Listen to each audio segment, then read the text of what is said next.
how do you actually do planning? Right? Planning. Planning, yeah. So I'm not talking only about squad planning. Or we could start with private planning, squad planning, but I'm talking about in your case, in the art planning, larger planning. And when you go from art planning, then you go to portfolio planning, right? So what mechanisms are important? But maybe Well, let's talk about what's difficult. Why is it difficult? You just sit down, um, think what needs to be done. You write down all the things that need to be done. You try to figure out roughly how much time might each thing take. And then you figure out who is doing what. And if you like, you can do a burn down chart. And then you just track how things are being done. And at the end of whatever it is that there is, some time frame, some iteration, some time box, whatever it is, you look and you see that everything was done. So it's that easy, isn't it? okay, next topic. So what is So difficult about it? there's a I lot of I things that are difficult. I know you know what is difficult. I have a S- few ideas, but maybe share yours. Um, so when you start out, let's take it in the small sentence because we can scale it up later. But if you start out with a team or a squad or some size of people working together, and you have never worked together before, then you need, of course, to have a lot of alignment on what we are going to do, right? So in that sense, it's often easier to take one of the more senior people to say, okay, what are we going to do? Meaning looking into the future, doing a future pace, saying when we are done in 3 months' time, we want to have this part right, and call that the vision or the objective or whatever you want to call it. In this mission, you can also call it depending on the size and how you formulate it. And then you ask people to break it down, and they of course get surprised by the volume, by the complexity, by the dependencies they haven't known, and all the risks they have bypassed, right? Mhm. Okay, good. 3 months gone. We did half of it, or we did two-thirds, or whatever, right? And we do a retrospective. Maybe we did it also going forward, but we do a retrospective, put up learnings, right? And saying, oh, we learned this and this and this. And next time we do planning, we go into planning again and we take the learnings. Yeah. And I just love you smiling because this is actually one of the things I want to talk about. So now you take the learnings and you say it takes 3 months, and now it actually takes 3 months, and everyone is happy. Yes, end of story, right? So why don't you take the learnings and why don't we learn it from what is it that is wrong in this setup? I'm thinking that you started with let's talk about 3 months from now, and then let's slice the work. And that's already something funny, which is it's 3 months. So you slice into tasks rather than figuring out how you can slice it in a different way, in a way that would allow you to do some increments. I think the incremental thing is super important, especially if you have deadlines. In a sense, it probably will take more time than you expected to take. And then by the end of, you say it will take 3 months. And by the end of 3 months, do you have an increment working, or do you have a lot of things started and nothing works? Most of the teams I'm working with, they don't bother with creating increments. They just say 3 months, we're gonna make it, and then they didn't make it. They need a bit more time. Instead of saying something like 3 months, let's slice it into increments, and let's see how many we will be able to deliver. And then by the end of 3 months, you can actually have a conversation. This is what we did. This is what's working. and it's definitely not what you were expecting, but this is what works. And let's talk about what's what's next. Do you want this bit to be released, or do you want more work to happen? And instead, all of the conversations are like, you asked for 3 months, you asked for something. We said 3 months, but it's not ready. We need more time. Sorry. So it's like, you know, most of the teams don't have anything to offer in a sense. We need more time. That's the only thing they can offer. And that's maybe something sad. Uh, I saw you were writing something down. Yeah, I'm just Was it taking related? notes. Yeah. Of course it is. So yeah. It was not Love just this. a grocery shop list I Yeah. was looking at now.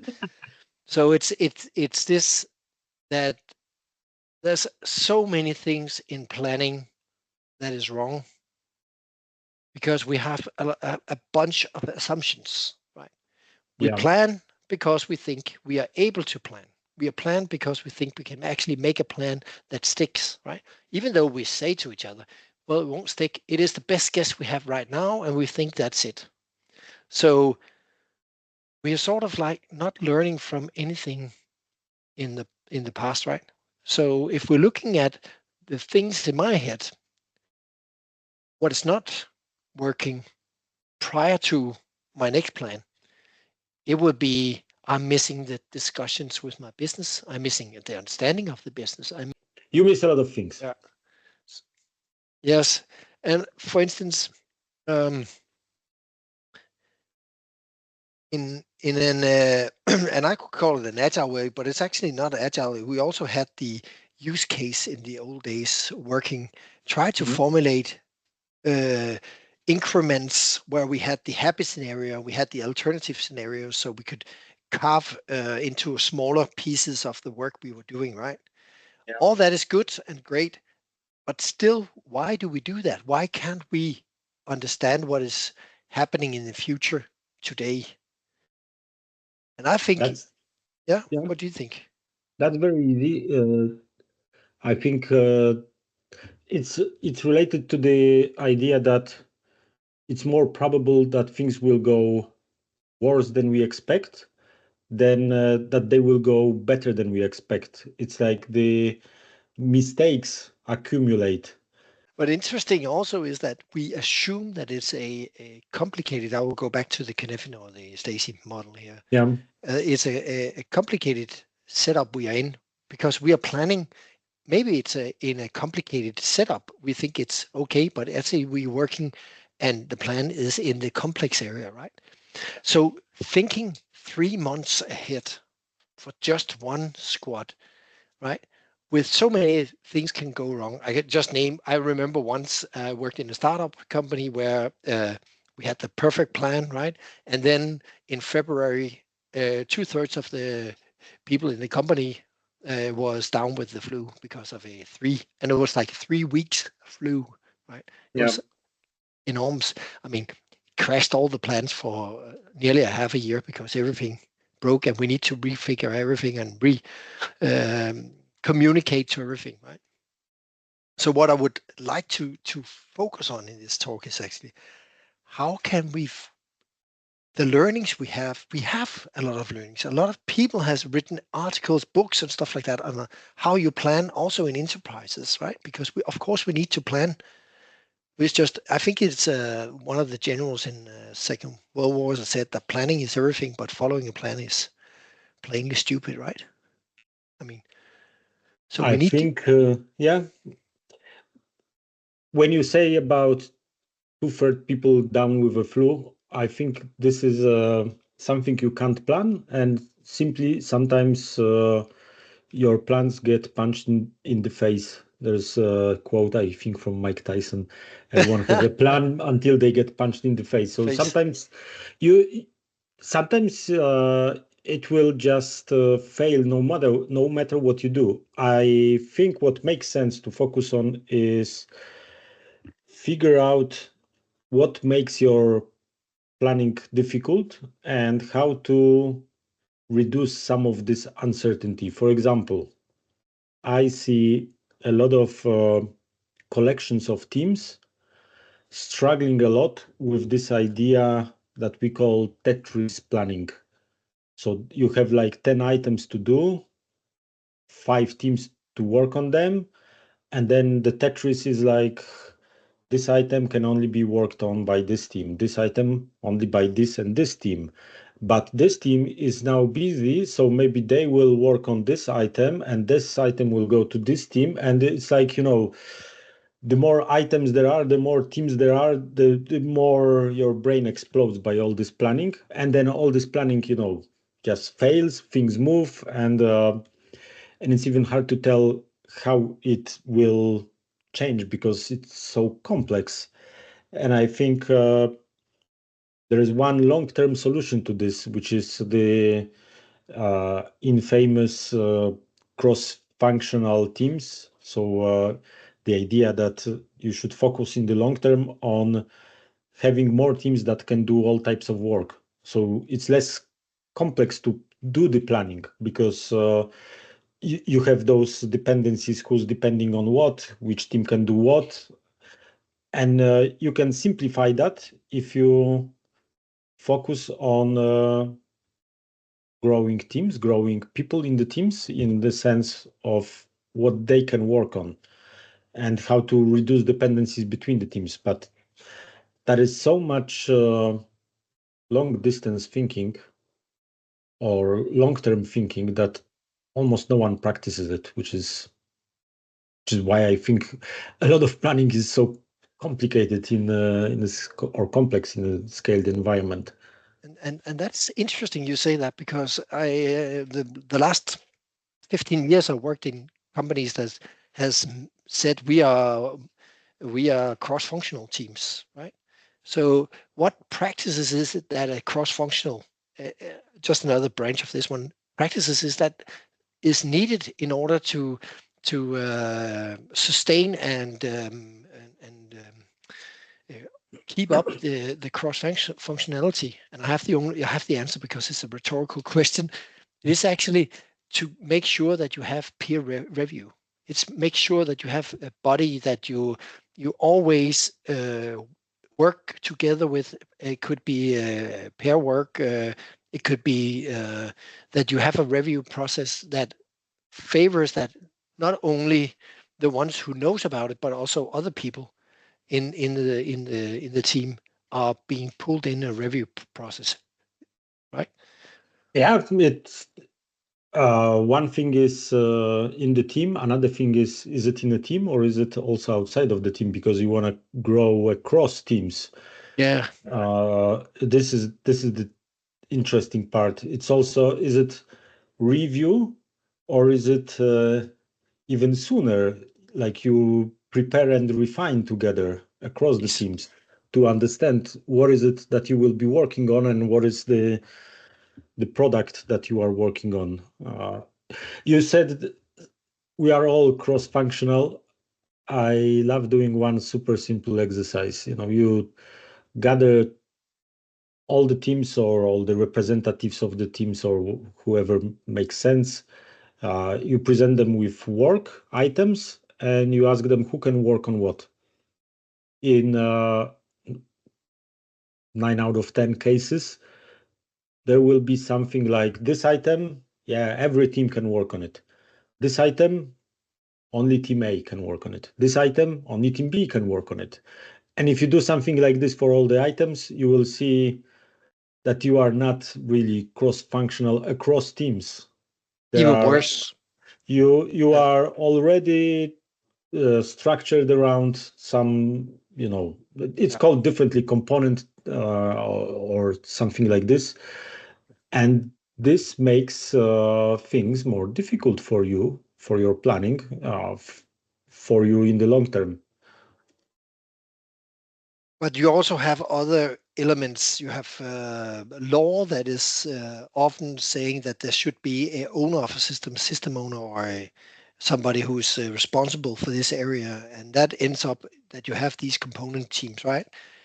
But I think Spotify, one of the articles I read from there, they had a idea of you, even though you have the ownership you are always applied to help. If your backlog in Mm. that team was filled up with work and you could not take in any new things in, somebody was dependent on that, and there was squads because they were working in squads. That squad were able to go in and actually do the work in that component that you own.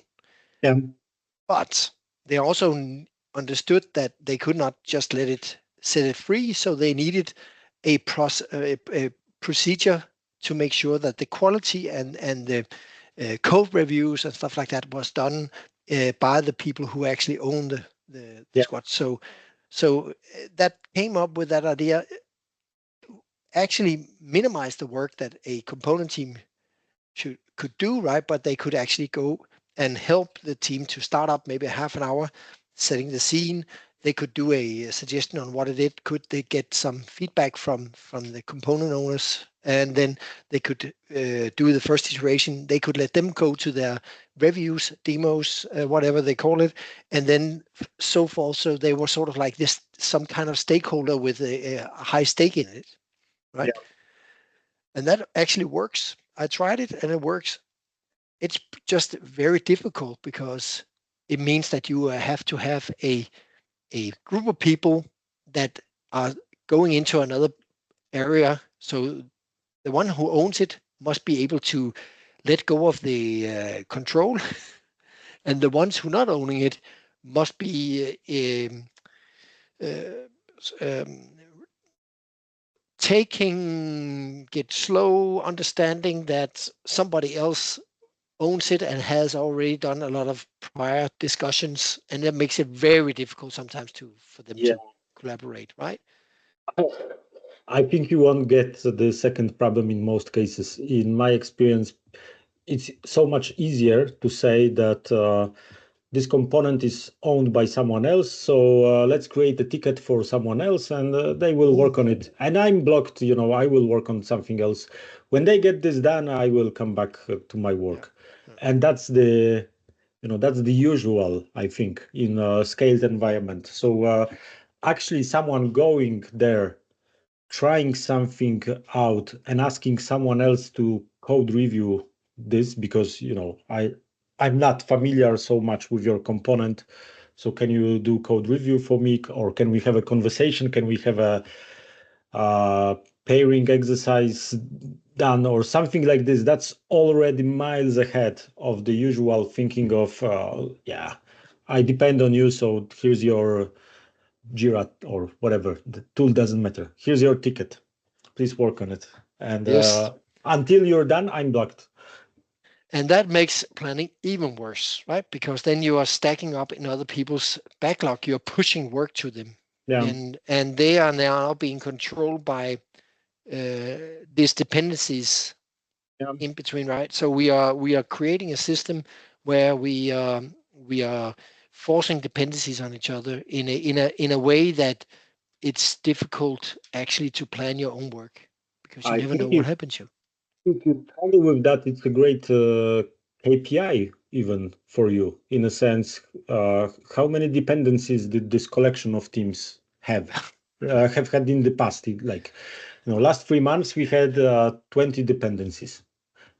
They are slowing you down, I'm quite sure. So, what can you do to have less? That's the question. I was afraid you would say, now we have a KPI of 20 dependencies. How can you make more? That would be funny. So one of the things that we also meet in at least in an agile world or in a more flexible world where we are having the customer in the center of the world we were delivering, we want to deliver value fast, is that sometimes the underlying architecture is not changing in as fast as the business value or the business features are changing, right? That means that we are ending up having legacy systems below and keeping these, I would say, in the opposite way, we are trying to keep a stability in our architecture as we are changing the Mhm. business functionality to create value, right? And that is a big issue many places, as I see, when we are planning, because we can, even though we can plan to say this is the target we want, we are still dealing with it's like having a house. You have to run maintenance on it, and the older the house they get, the more money you're going to use on maintenance, right? Yeah. It is like so, and I see that as so forgotten in many places. I think there is somewhere people who are trying to say, hey, remember we have work where we are needing to work with the maintenance, but then it ends out to be some kind of run, and we want to keep that low, and then somebody in the business use that KPI to say how can we get less of that. And that's just making sure that people don't do it, and then you're bringing that burden in front of you, and suddenly you are drowning, right? You're drowning in it. So instead of, and we know this, this is not new. This is not something I invented. It's not something I even uh, were the first one to experience. You can just read paper by paper, books by books about this. You need to Yeah. invest constantly on your infrastructure. You need to invest in your back end systems, keep them updated, right? And you need to prioritize that. You need to do some capacity planning Yeah. constantly. I That, did draw a something, and maybe you can see it. It's just a circle, a pie chart, where you have some support, where you have some capacity enablers, where you have some business thinking, right? yeah. You need to have that constantly. This is a magical tool to plan, because now when you put this up, you come up with a guess, right? Say, okay, I will use 20% on my backend to clean it up, to refactor it to Yeah. whatever we call, Yeah. right? And then once I get some time ahead, I will look at it again and say, okay, was that enough? Was that too much? Right? How much did we use? Oh, we used 30. Wow, maybe we should plan for some more, right? So I think that's a magical tool for us to actually start to get into a more healthy, what do you call that? Healthy everyday life with. I think it's a very good tool also for um, like in many cases you have business people and engineering people, and it's a very good tool to align them. Because if it's like the business people say, I own the capacity and I want to focus on new features, and they can decide that keeping the lights on is not important. We need to focus on new stuff.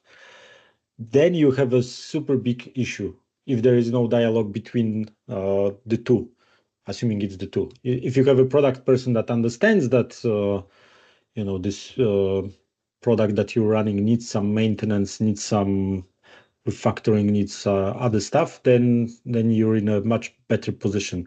And this can be used like the way to align those Yeah, different functions. yeah, I And agree. usually there are different functions, aren't they? Like product people, engineering people. And then one tool more, which I think I'm afraid to put the quote on who has said or done it. I think it's I won't do that. Okay, I will dare you. I think it's Donald Ryanson who did it with with you need to within a queue theory at least.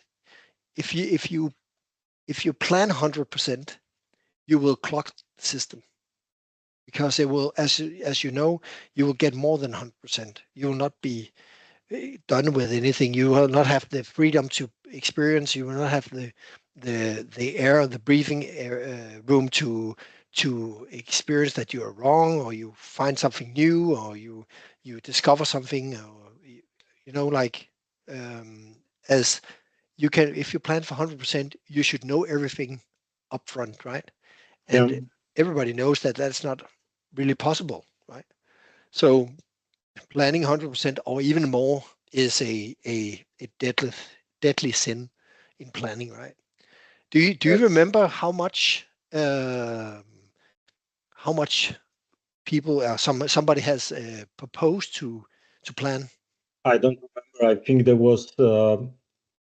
It reminds me of the same concept in logistics in warehouses. If you're a warehouse manager and your warehouse is you plan for 100% of space busy, then you're gonna be dead sooner or later. It's like there's always a bit up and down, and if this up means that you are above 100%, you need to put stuff in the corridor because Yeah, there's nowhere else to put it, then you're done. exactly, You can't navigate the warehouse, and people trip on stuff, and disaster. The same with planning.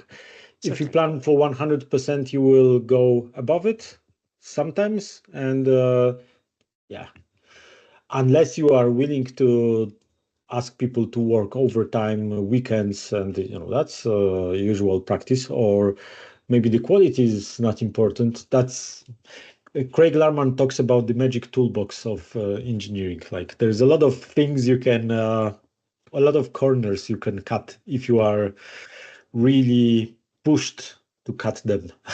So when you talk about Craig Lemon, I think that must be his sarcasm, saying the magic toolbox for engineers.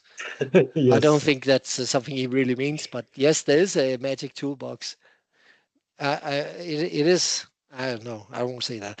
But anyhow, that's why it's very simple rules. Put up some capacity planning. Don't book 100%. I think it's the the good practice is between 60 and 80%. And when I say that, of course, if you follow the rules, you will do 80. Okay, I'll do having 20% space or air in your planning. That's wild, right? Okay, so let's say Ah, that's some of the learnings, right? I'm just providing the things I've seen over many years. I've read about. I've seen articles people talk about. I've seen uh, very wise people talk about queue theory and showing how you actually can make sure that you don't get into a queue. You are flexible and people can move around, right? So in an enterprise setup where you are multiple teams, right? You are having, let's say you have 10 teams to start with, right? In first sense, right? They are working together in these constructions of a shared vision maybe in a value stream, right? They, even though each team might be a component team, they are together forming something like a cross-functional part. They are able yeah. to deliver, right? It's starting to be becoming really difficult to understand all the decisions, all the things when 150 people are working together, 100 to 150 people working together. There's a lot of things you are not control of, and just that point of booking or planning 100% or even more of that is a way to reduce the speed of that Yeah. delivery, right? It makes you clot the system, and I do not understand how we don't plan that often in when we are in a big situation, right? We plan. I think if you work with the scales agile framework safe, you plan every third month or something like that, right? So why not learn from the plans you had? How much? I'm just so wondering. I think there is no way, there is no one correct way to do that. In a sense, if someone tells you that if you follow this way of doing the planning, then you will always succeed. Probably that's some type of snake soil. In a sense, you can't do that. There's just too many things to take into account. I think there are more like practices that usually help. managing this complexity. Something like talking to people a lot, something like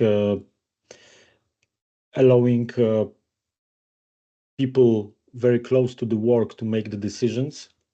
So rather than having someone create all the plans, one central unit, it's more like how can those people that are doing the work get them as close as possible to the planning, and also how to make them enable them to to be able to follow what's happening so they can update the plan on regular basis. And this is actually in a scaled environment, this is super difficult because you can always say we update ourselves on the planning as a team, but how do they take that information up to say we already see that this isn't going to happen, or early on they can tell you that something is wrong Yeah. rather than the what is it called, watermelon status Uh, update. yeah. Green, green, green, green, green, green, green. No, red, sorry. Yeah. Yeah. We are to release today, so it's red. No, won't happen. Suddenly we're red. Yeah. So we show on the outside green, and once you open it up, it's red. Yes. So there's another interesting, let's call that a framework. It's on the swarming thinking of people, because we if we decentralize decision making, and we do it in a really an autonomous way. And I should watch out for quoting something I'm not an expert in, but just for if you're interested, you can go into the it's called FAST, FAST, the Mhm. framework. You probably know it. They are planning like 1 or 2 days ahead on the daily basis, right? On what they need to do, and then you still have the person who is planning the, let's call that the objective, where we're going, and then they are delivering small increments in that group of people. And it's, I think, as I remember, it's a Canadian guy who wrote it. He said they had tried it up with 50 people, right? A small scale. So in a small scale, it's possible for a group of people to be aligned on what happens and be shared and understand. But when you multiply that into larger group, like maybe 500 people needs to work together, it's kind of impossible because the relationship part is the other factor, right? So we can provide some kind of autonomy Yeah. in the low area, whereas or in the near everyday work, but in the autonomy of the when we scale it and make a lot people depending on each other, it's actually pretty difficult. I think that's one of the issues where we tend to fall back to the classical project management way of planning. And Yeah. that's where we get into the issues of missing, we know, you get the, maybe I'm too harsh now, but you get the Gantt chart where you say, when you're done with this, you can do this, you can do this department can do this department can do this department. And you have like 9 months before anything is releasable, right? And the thing is, that's why approaches like less, for example, talk about descaling the organization. Because if you have 500 people who all depend on each other, and you are looking for the the best practice of how they should do the planning because it's very important what they plan, it's almost like it just can't be done. It's like Yeah. you jump out of the window, and as you fall down, uh, you ask a consultant 100 meters to the ground, I forgot a parachute, what should I do? Too late. It's it just won't help. There's no way you can do it. It's more like be very how do you say it? Prepare for failure, in a sense. Talk a lot. build a lot of empathy, and be simply prepared that the plan will have to be changed constantly if it's so many people doing the long-term planning. Yeah. That is why I think actually that's why I really love the thinking um, this scaled framework safe, where they talk about epics. When I have epic done, it's only done when you don't want to finance it anymore. So you're talking about initiative things that are big, right? They are financed and they are done when you don't want to put more money into it. That's an interesting part, because we're used to having, when is an initiative done is when it meets the accept criteria. No, it Mhm. probably will spin a lot of things off, things we don't know. So it's all about when do we think we want to put money on this one instead of the one we are working on right now. Yeah, When do we need to do the shift? And it's not about reason. It's not just about it's some kind of reason, right? But it's about a where do you want to put your money? yeah. Kind of like that thinking. I like that not rational way of planning. You Is it know? irrational? It's just more flexible, isn't it, in Yeah, some yeah, sense?